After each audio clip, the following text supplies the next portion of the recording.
Hello मित्रांनो, मी Satyam sir आपल्या सगळ्यांचं स्वागत करतो मुकेश सर चॅनलवरती। तर चला, या लेक्चरमध्ये आपण लास्ट लेक्चरमध्ये ॲडियाबॅटिक प्रोसेस वगैरे संपवल्या होत्या। या लेक्चरमध्ये आपण थोडंसं पुढं जाऊयात, ठीक आहे। त्या प्रोसेसपेक्षा थोडंसं पुढं जाऊया, ॲडियाबॅटिकपेक्षा आपण बघणार आहोत आता सायक्लिक प्रोसेस। कोणती प्रोसेस बघणार आहोत आपण? सायक्लिक प्रोसेस बघणार आहोत। बघा, मेजर पार्ट आपण प्रोसेसेसवाला संपून टाकला आहे। म्हणजे मेजर पार्ट जो होता या चॅप्टरचा तो होता इथं 5 प्रोसेसेस इम्पॉर्टंट। कोणत्या 5 प्रोसेसेस? आयसोकोरिक, आयसोबारिक, आयसोथर्मल, ॲडियाबॅटिक, ठीक आहे। आणि त्याआधी पण आपण बघितलेलं आहे रिव्हर्सिबल, इरिव्हर्सिबल। आता काही आपला थोडासा पार्ट राहिला आहे प्रोसेसचा, तो आपण संपून टाकू आणि आपण हीट इंजिनकडे वळूया, जो लास्ट पार्ट असेल आपला या चॅप्टरचा। चला बघा, explain cyclic process with neat labelled PV diagram, ठीक आहे। सायक्लिक प्रोसेस एक्सप्लेन करा म्हणताय, नावातच सायक्लिक आहे। सायक्लिक म्हणजे काय माहिती आहे का? इनिशियल आणि फायनल पॉईंट एकच असणार, म्हणजे ती प्रोसेस सुरू जिथून होणार तिथंच संपणार, त्याला आपण काय म्हणतो? सायक्लिक प्रोसेस म्हणतो। बघा, a thermodynamic process that return to system to its initial state. Initial state म्हणजे परत ती पहिल्याच याच्यावरती येणार, इनिशियलवरती, त्याला आपण म्हणतो सायक्लिक प्रोसेस। आता नीट लक्ष द्या, इथं एक ग्राफ दिला आहे। इथं कुठनं सुरुवात होती बाळांनो? ए पासून सुरुवात होती, ए वरनं बी वर जात आहे आणि बी वरनं परत ए वरती येत आहे। बघा, पार्टिकल म्हणजे ती प्रोसेस ए वरनं बी वर गेली आणि बी वरनं परत कुठं आली ती प्रोसेस? ए वरती आली आहे। म्हणजे याचा अर्थ काय झाला आहे? जिथनं सुरू झाली होती तिथंच आली, हा ॲरो जाण्याचा आणि हा ॲरो येण्याचा। आता पाथ भलेही वेगवेगळे असतील, पाथ सेम असल्या तर मग ते रिव्हर्सिबल, इरिव्हर्सिबल वेगळे असल्या तर त्या गोष्टीत आपण जाणार नाही आहोत, ते आपण बघितलं आहे। आपण बघत आहोत सायक्लिक, तर जिथं इनिशियल आहे तिथंच फायनल। इनिशियल स्टेट आणि फायनल स्टेट काय असते? सेम असते। आता या प्रोसेसमध्ये तुम्हाला लक्षात काय ठेवायचं आहे? या प्रोसेसमध्ये तुम्हाला लक्षात ठेवायचं आहे डेल्टा यू 0 असतं। काय आहे? का बरं डेल्टा यू 0 असतं? याचा आपण थोडंसं ना डेप्थमध्ये विचार करूया। अच्छा, डेल्टा यू काय असतं याच्यात? डेल्टा यू 0 असतं। आता का बरं डेल्टा यू 0 असतं ते तुम्हाला आधी सांगतो। याचं रिझन असं आहे बाळांनो, डेल्टा यू जे आहे ना ते एक स्टेट फंक्शन आहे। कोणतं फंक्शन आहे? डेल्टा यू जे आहे ते एक स्टेट फंक्शन आहे, पहिली गोष्ट। दुसरी गोष्ट, स्टेट फंक्शन असल्यावरती हे फक्त आणि फक्त डेल्टा टी वर डिपेंड करतं। Depends on only delta T, depends on delta T. आणि इनिशियल आणि फायनल स्टेट सेम असल्यावर डेल्टा टी काय असणार आहे? 0। याचाच अर्थ या प्रोसेसमध्ये डेल्टा यू पण काय असणार आहे बाळांनो? 0। संपला विषय। सायक्लिक प्रोसेस एकदम सिंपल अशी प्रोसेस आहे, ज्याच्यात तुम्हाला खूप साऱ्या गोष्टी काय अशा मगअप करायची गरज नाही आहे, रटण्याची गरज नाही आहे बाकी प्रोसेससारखं। याला फक्त एक चांगल्या प्रकारे समजून घ्या, जेव्हा पण सायक्लिक प्रोसेस येते तेव्हा डेल्टा यू 0 असतो। दुसरी गोष्ट, सायक्लिक प्रोसेस जेव्हा पण असेल तर त्या सायक्लिक प्रोसेससाठी लक्षात ठेवा, त्या सायक्लिक प्रोसेससाठी जे वर्क डन आहे ना त्याचं साइन कन्व्हेन्शन मी तुम्हाला आधी सांगितलेलं आहे। बघा, थोडंसं मागच्या लेक्चर्समध्ये जासाल तर तुम्ही तुम्हाला त्याचं साइन कन्व्हेन्शनसुद्धा सांगितलं आहे। थोडासा वेळ झाला आहे त्या लेक्चर्सला अपलोड होऊन आता, बट तुम्ही एकदा रिवाईज करा। त्याचं साइन कन्व्हेन्शनसुद्धा सांगितलं आहे मी तुम्हाला, क्लॉकवाईज, अँटी क्लॉकवाईज सगळ्या गोष्टी मी तिथं तुम्हाला मेन्शन केल्या आहेत। चला नेक्स्ट, आता हा एक क्वेश्चन काय म्हणतोय बघा। याचे क्वेश्चन खूप सिंपल असतात, जास्त क्वेश्चन याच्यावरती तुम्हाला बघायला भेटतील अशातला काहीच भाग नाही आहे। Cyclic process, the total work done in the cyclic process shown in the figure is. Work done जे आहे टोटल सायक्लिक प्रोसेसमध्ये किती आहे? -1000 जूल म्हणत आहे, ठीक आहे। What does the negative sign mean? पहिली गोष्ट, निगेटिव्ह साईन काय दाखवत आहे? दुसरी गोष्ट, what is the change in internal energy and heat transferred, म्हणजे या प्रोसेसमध्ये डेल्टा यू आणि डेल्टा क्यू फाइंड करायचं म्हणताय। आणि what will happen when the direction of cycle is changed? काय होणार जेव्हा डायरेक्शन ऑफ सायकल चेंज केली जाईल? लक्षात ठेवायचं। सी मध्ये ना ते, हां ठीक आहे। वर्क डन, निगेटिव्ह साईन काय दाखवत आहे? निगेटिव्ह साईन दाखवत आहे work done on the gas. Negative sign काय दाखवत आहे? Work done on the gas. Negative sign दाखवत आहे work done on the gas आहे, बरोबर, पहिली गोष्ट। दुसरी गोष्ट, चेंज इन इंटरनल एनर्जी 0। अरे बाळांनो, सायक्लिक प्रोसेस आहे, सायक्लिक प्रोसेस आहे। आत्ताच सांगितलं सायक्लिक प्रोसेसमध्ये डेल्टा यू 0 असतो। डेल्टा क्यू किती असणार? अरे मला सांगा, फर्स्ट लॉ काय होता? Delta Q is equals to delta U plus W. तर डेल्टा यू 0 आहे, तर जेवढा वर्क डन असणार तेवढाच आपला क्यू पण असणार। तर वर्क डन किती होता आपला? -1000 जूल। तर हे पण किती येणार? -1000। याच्यात मायनस काय दाखवत आहे? याच्यात मायनस हे दाखवत आहे की आपण सिस्टीममधनं हीट काढून घेतली। ओके, सी मध्ये काय म्हणताय? What will happen when the direction of cycle is changed, म्हणजे याला इकडं आणि याला इकडं। ओ रे बाप, आधी क्लॉकवाईज होतं, आता अँटी क्लॉकवाईज आलंय। अच्छा ठीक आहे, काही विषय नाही. जर रिव्हर्स केलं तर वर्क डन जे आहे ना तुमचं, ते वर्क डन येणार +1000 जूल. किती येणार? +1000 जूल वर्क डन. फक्त वर्क डनबद्दल बोलतो आहे मी. वर्क डन तुमचं येणार +1000 जूल. डेल्टा यू तर 100 नाही 200% झिरोच असणार, आणि डेल्टा क्यू तुमचा वर्क डनच्या बरोबर येणार, तो पण येणार 1000 जूल. संपलं. इतकंच होतं याच्यात, इतकंच होतं या क्वेश्चनमध्ये. या क्वेश्चनमध्ये बाकी अजून काही बघायची आपल्याला आवश्यकता नाही आहे. ठीक आहे, बाकी काहीच आपल्याला बघण्याची आवश्यकता नाही आहे. So don't worry about that. ठीक आहे, चला नेक्स्ट आहे बाळांनो फ्री एक्सपान्शन. आता हे फ्री एक्सपान्शन म्हणजे काय असतं आधी याची थ्योरी बघून घेऊया. Free expansions are adiabatic expansions. Adiabatic म्हणजे delta Q zero. Adiabatic word आला की लगेच डोक्यात आलं पाहिजे की delta Q zero. Last lectures 2 लेक्चर्समध्ये आपण बघितलं. And there is no exchange of heat between a system and its environment. अच्छा, there is no work done on the system or by the system, म्हणजे डब्ल्यू पण zero, delta Q पण झिरो. तर delta U काय भजे तळणार आहे का? डेल्टा यू पण झिरो. डेल्टा यू काय भजे तळणार आहे का तिथं? डेल्टा यू पण zero. Delta Q zero, work done zero, आणि डेल्टा यू झिरो. फ्री एक्सपान्शनचं काही example sir? Simple, balloon burst होतं ते एक एक्झाम्पल आहे. गाडीचं टायर बस्ट होतं ते एक एक्झाम्पल आहे. Balloon burst, tyre burst, balloon burst, tyre burst. ठीक आहे, okay. Balloon burst, tyre burst. अजून काही एक्झाम्पल्स देतो आहे मी तुम्हाला फक्त याचे. अजून याचं एक्झाम्पल गॅस सिलेंडर.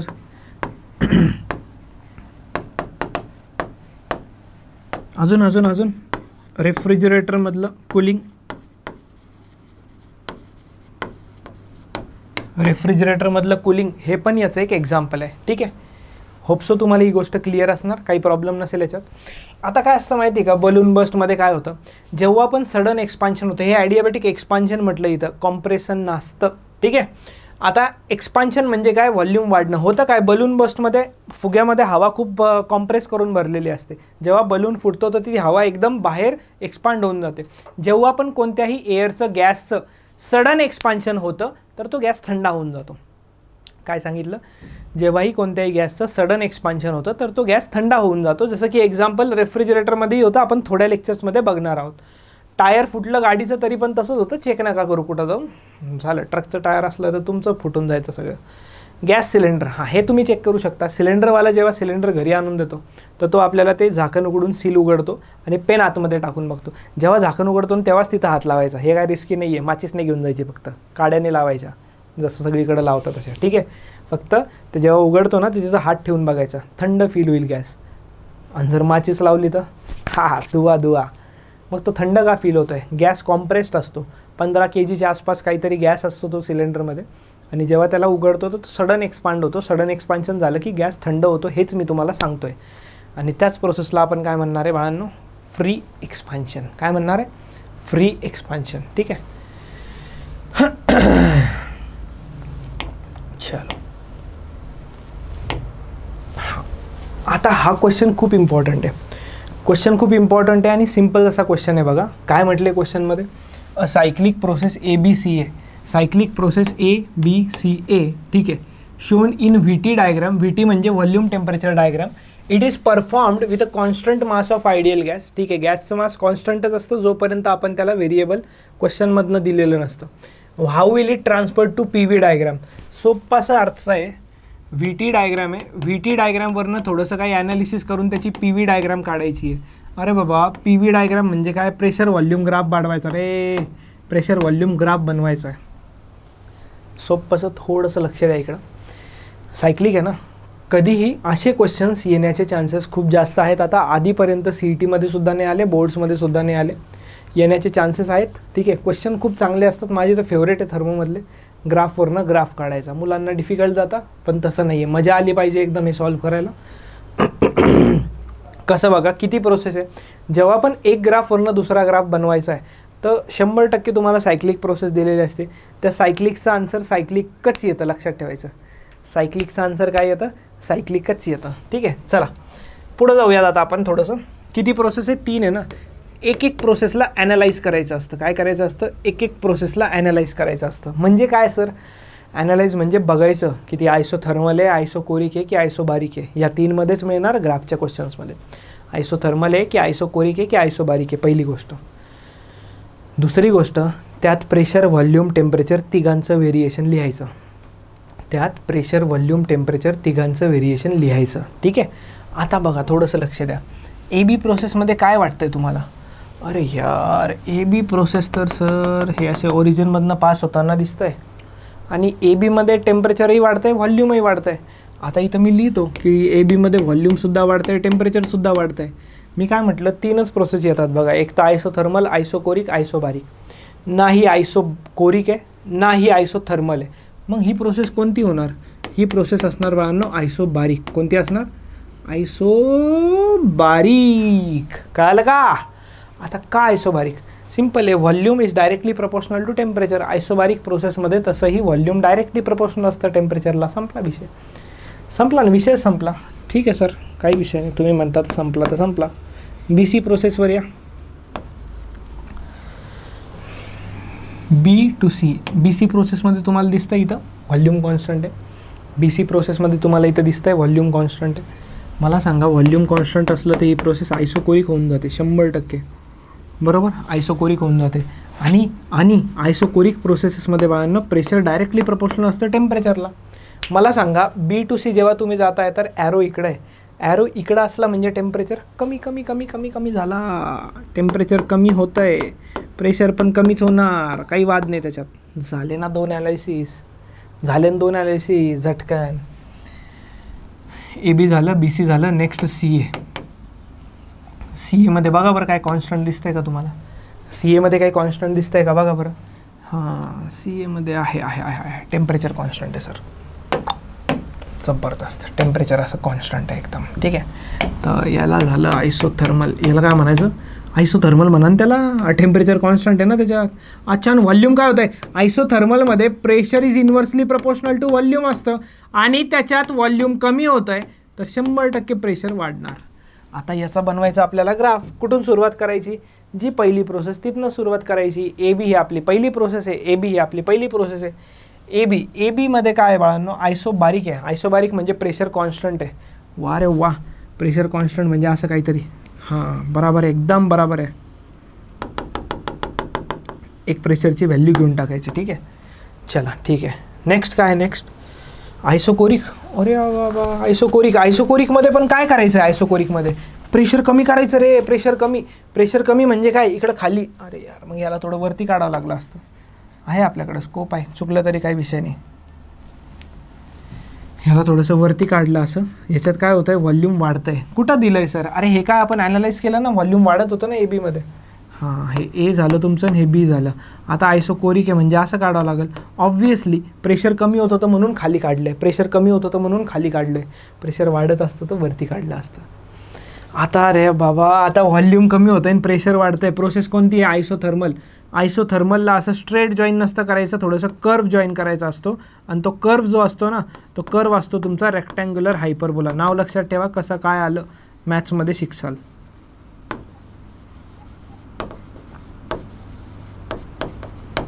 काय आहे? Rectangular hyperbola. संपला. अरे संपला ना क्वेश्चन. पी व्ही ग्राफच काढायचा होता ना. व्ही टीवरून पी व्ही काढला आणि पी टीसुद्धा काढण्याची धमक आहे आपल्यात. ठीक आहे, विचारलं नाही त्यांनी. चला पुढं जाऊया. नेक्स्ट क्वेश्चनमध्ये काय म्हटलं आहे बघा. नेक्स्ट क्वेश्चनमध्ये आरामात वाचायचा क्वेश्चन. CET 2023चा क्वेश्चन आहे बघा.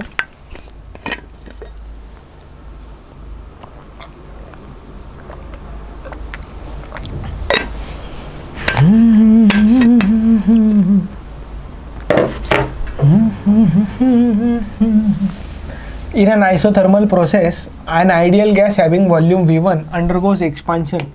V1 पासून V2 पर्यंत एक्सपान्शनमध्ये गेला आयसोथर्मल प्रोसेसमध्ये. ठीक आहे. तर total work done by the gas is. Work done किती असणार गॅसचं? एकदम सोपा विषय बघा. जनरल फॉर्म्युला असतो PdV. इथे सगळं तुमच्याकडे सगळे छक्के पंजे सगळे खोलून टाकतो बघा. हा जनरल फॉर्म्युला सगळ्या प्रोसेससाठी आपण वापरला. आयसोथर्मलसाठी असा फॉर्म्युला आला बघा. NRT ln of V2/V1. हां, बरोबर आहे. बघा सर कुठं NRT वगैरे भेटतं आहे का? नाही नाही नाही, हे नाही भेटत आहे बरं का मला. हे भेटतच नाही मला. आता C नाही, D नाही, A नाही. हे तर आयसोबारिकचं आहे रे. हे तर आयसोबारिकचं आहे, तर हेच एक ऑप्शन मिळतं आहे. आणि ते जे ऑप्शन आहे ना, कोणतीही प्रोसेस असती अक्षरशः सगळ्या प्रोसेससाठी तो फॉर्म्युला यूज होतो. चला, हां, the gas law PV/T equals to constant is true for. अच्छा, PV/T is equals to constant. मला सांगा, PV इज इक्वल्स टू काय असते? NRT असते, बरोबर. तर हे PV/T म्हणजे काय झालं? NR झालं. R तर तसंही कॉन्स्टंटच आहे. अरे बापरे, म्हणताय isothermal change only, adiabatic change only, neither isothermal nor adiabatic, both isothermal and adiabatic. एक गोष्ट सांगू, हे ॲडियाबॅटिक चेंजसाठीच असते. हे कशासाठी असते? ॲडियाबॅटिक चेंजसाठी. रिझन काय त्याचं माहिती आहे का? ॲडियाबॅटिक चेंजेसमध्ये आता प्रेशर, व्हॉल्यूम, टेम्परेचर तिन्ही पण कॉन्स्टंट नसतात, पण तिघांचा प्रोडक्ट कॉन्स्टंट, कारण की N आणि R कॉन्स्टंट आहे. क्लिअर? चला नेक्स्ट. हां, आता मजा येणार या क्वेश्चनमध्ये बघा. अ डायॲटॉमिक गॅस, डायॲटॉमिक नाव म्हटलं की लगेच तुम्हाला गामा आठवला पाहिजे. डायॲटॉमिक गॅस नाव म्हटलं गामा आठवला पाहिजे लगेच. इज कॉम्प्रेस्ड ॲडियाबॅटिकली, प्रोसेसचं नाव देऊन टाकलं आहे त्यांनी adiabatic process, to volume VI/32, where VI is its initial volume, initial temperature of the gas is TI in kelvin, final temperature जे आहे ते XTI आहे. थोडंसं लक्ष द्या. Initial volume VI, final volume VI divided by किती म्हणताय ते? 32 म्हणताय. ठीक आहे, इनिशियल टेम्परेचर TI आहे आणि फायनल टेम्परेचर TF आहे. तर आता थोडंसं लक्ष देऊन TF is equals to X into TI. In short आपल्याला TFच कॅल्क्युलेशन करायचं आहे. पण त्याला Xने मल्टिप्लायमध्ये एक नंबर असणार, तो नंबर आपल्याला काढायचा आहे फक्त. लास्ट लेक्चरमध्ये टेम्परेचर आणि व्हॉल्यूमचं रिलेशन डिराईव्ह करून दिलं होतं का? PVचं दिलेलं असतं गामाच्या फॉर्ममध्ये, VTचं काढलं, PTचं काढलं. तर VTचं टेम्परेचर व्हॉल्यूमचं काय होतं? T(V⁻⁻1 is equals to constant होतं का? आठवतं आहे का? थोडंसं लक्ष द्या. TI(V⁻⁻1 is equals to TF(VF⁻⁻1). आपल्याला कॅल्क्युलेट करायचं बाळांनो TF. तर TF कसं येणार?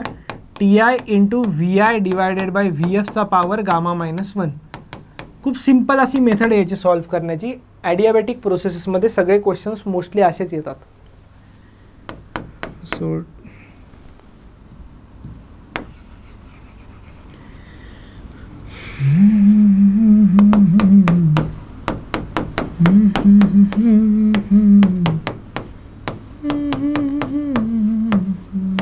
गामा पुट करा. गामा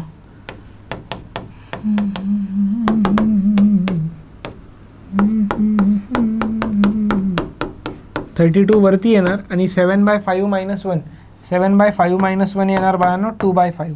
आता हे 2/5 सॉल्व्ह करण्याचीच वेळ आहे फक्त. असं तसं माझं आन्सर आलेलं आहे, मी इथून टिक करून टाकतोय. सर कसं डायरेक्ट टिक केलं आम्हालाही सांगा. अरे काही नाही बाबा, सांगतो, थोडंसं लक्ष द्या. TI तसंच ठेवा. 32चा पॉवर काय आहे? 2 पॉवर आहेत त्याला, एक 2 आणि एक 1/5 येतं. आधी 1/5 घ्या, सोपं जाईल. आधी 1/5 घ्या आणि मग नंतर 2 घ्या. 32चा पॉवर 1/5 मतलब 5th रूट. पावर 1/5 मतलब क्या है? 5th रूट है भाई. समझ में आ रहा है क्या? अरे तर मग ते 5th रूट आहे ना. 5th रूट 32चा 2 असतं, 2चा 2. तर हे झालं 4TI. झाली शांती. कळालं 4TI कसं आलं आता? अरे कळालं का कसं आलं 4TI? चला मग पुढं. इथं आपला थर्मोडायनॅमिक्सचा पहिला सेक्शन संपला आहे. पहिला सेक्शन म्हणजे त्याचं काय अर्ध नाही बरं का. ऑलमोस्ट 75-80% चॅप्टर संपला आहे. आलेल्या 2-3-4 लेक्चरमध्ये आपण विथ न्यूमेरिकल्स याला पूर्णपणे संपून टाकू. डोंट वरी, विथ न्यूमेरिकल्स याला पूर्णपणे संपून टाकूया आपण. चला, हीट इंजिन म्हणजे काय असतं? आता आपण स्टार्ट करतो आता हीट इंजिनवाल्या पार्टला. हीट इंजिन काय असतं? नावातच आहे हीट, गरमी. हीट इंजिन काय करतं माहिती आहे का? हीटला एनर्जीमध्ये कन्वर्ट करतं, हीटला मेकॅनिकल एनर्जीमध्ये. बघा, heat engines are devices that transform heat partly into work or mechanical energy. म्हणजे हीटला वर्कमध्ये कन्वर्ट करता किंवा मेकॅनिकल एनर्जीमध्ये कन्वर्ट करता. Heat engines work by using cyclic processes. ही गोष्ट खूप इम्पॉर्टंट आहे, लक्षात ठेवायची. हीट इंजिन जे आहेत ना ते सायक्लिक प्रोसेसेसनीच वर्क करतात, सगळ्या सायक्लिक प्रोसेसेसनी. Automobile engines are familiar example of heat engine. Automobile engines हे याचं एक फॅमिलियर एक्झाम्पल आहे. फॅमिलियर एक्झाम्पल म्हणजे हे खूप ठिकाणी यूज होतं ऑटोमोबाईल इंजिन्स. चला आता एलिमेंट्स काय काय आहेत हीट इंजिनचे बघा. हे एक मस्त असं ॲनिमेशन तुम्हाला दिसतंय. पिस्टन, क्रँकशाफ्ट अरेंजमेंट याला आपण म्हणतो. इंजिनिअरिंगमध्ये जर तुम्ही मेकॅनिकल करसाल तर तुम्हाला कळेल. माझंही मेकॅनिकल नव्हतं पण माहिती आहे तेवढं. क्रँकशाफ्ट अरेंजमेंट असते, पिस्टन वगैरे. आता लक्ष द्या थोडंसं याच्या फॉर्म्युल्यावरती. फॉर्म्युला बेस्ड क्वेश्चन्स येतात. कसे क्वेश्चन्स येतात? Formula based questions. एकदम सिम्पल सोपे क्वेश्चन्स येतात. तर घाबरायचं नाही याच्यात. याचा फॉर्म्युला झाला, रेफ्रिजरेटरमध्ये कोइफिशियंट ऑफ परफॉर्मन्सचा फॉर्म्युला झाला. हे सगळे फॉर्म्युले मी तुम्हाला काय करणार आहे, एकदम सोप्या भाषेत डिराईव्ह करून सांगणार आहे. तुम्हाला रटण्याची आवश्यकता बिलकुल लागणार नाही त्याच्यासाठी. ठीक आहे, फक्त तुमचं लक्ष इकडे असलं पाहिजे. चला, एलिमेंट्स ऑफ हीट इंजिन म्हणजे काय. आता हीट इंजिन म्हणजे काय कळालं ना तुम्हाला. हीट इंजिन म्हणजे काय, हीटचं कन्व्हर्जन वर्कमध्ये किंवा हीटचं कन्व्हर्जन मेकॅनिकल एनर्जीमध्ये तुम्हाला करायचं आहे. ठीक आहे, चला explain elements of heat engine. पहिला एलिमेंट आहे वर्किंग सबस्टन्स. मला सांगा, हीटचं कन्व्हर्जन वर्कमध्ये करायचं आहे. एका सिलेंडरमध्ये पिस्टन असेल, गॅस असेल. आता ते हीटचं कन्व्हर्जन वर्कमध्ये करायचं आहे तर कुणीतरी असायला पाहिजे ना ते कन्वर्ट करायला. तर तो असतो आपला वर्किंग सबस्टन्स. बघा, it is called the system म्हणजे gas. It can be an ideal gas for ideal heat engine. For a practical heat engine the working substance can be mixture of fuel, vapour and air. प्रॅक्टिकलसाठी fuel, vapour आणि एअरचं mixture जे असतं ते असतं. It working substance that absorbs heat and does the work. म्हणजे काय होतं, आता कुठून तरी हीट आली तर वर्किंग सबस्टन्स काय करतो, त्या हीटला वर्किंग सबस्टन्स घेऊन टाकतो. त्या हीटला वर्किंग सबस्टन्स काय करतो, ॲब्झॉर्ब करतो. वर्किंग सबस्टन्स त्या हीटला ॲब्झॉर्ब केल्यावरती त्याचं कन्व्हर्जन वर्कमध्ये करतो.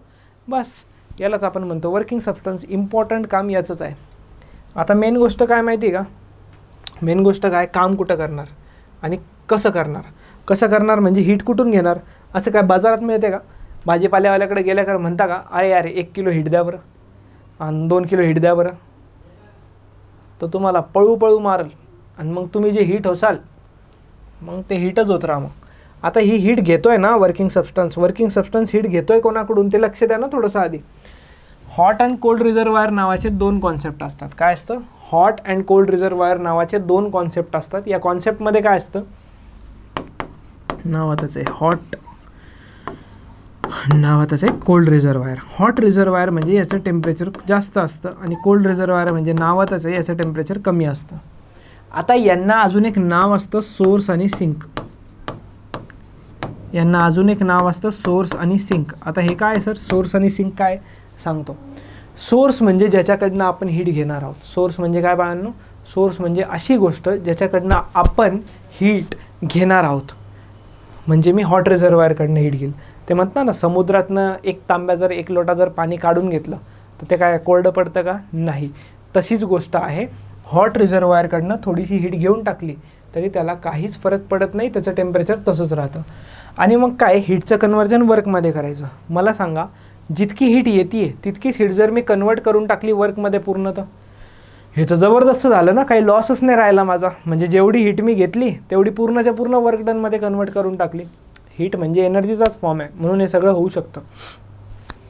आता जर सगळी झाली तर मग इफिशियन्सी नावाचा एक टर्म येतो, आपण बघणार आहोत त्याला पुढं.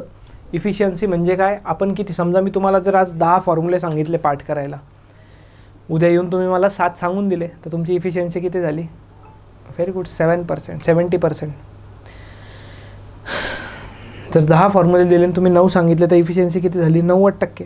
आणि जर सगळे सांगून दिले तर 100%. तसंच आहे ना, इनपुट आणि आउटपुट यांच्या रेशोमधलं जे गणित असतं ना, जो फॉर्म्युला असतो त्याला इफिशियन्सी म्हणतो. आता काय होतं, हॉट रिझर्वायरकडनं हीट घ्यायची आणि ती काय करायची, आपण वर्कमध्ये कन्वर्ट करायची. होतं काय माहिती आहे का, ती वर्कमध्ये कन्वर्ट करायला प्रॉब्लेम नाही आहे, काही ना काही लॉस असतोच. म्हणजे पूर्ण हीट वर्कमध्ये कन्वर्ट होत नाही, तर जी उरलेली सुरलेली हीट असते ती आपल्याला कुठंतरी द्यावी लागते आणि त्याला आपण म्हणतो कोल्ड रिझर्वायर.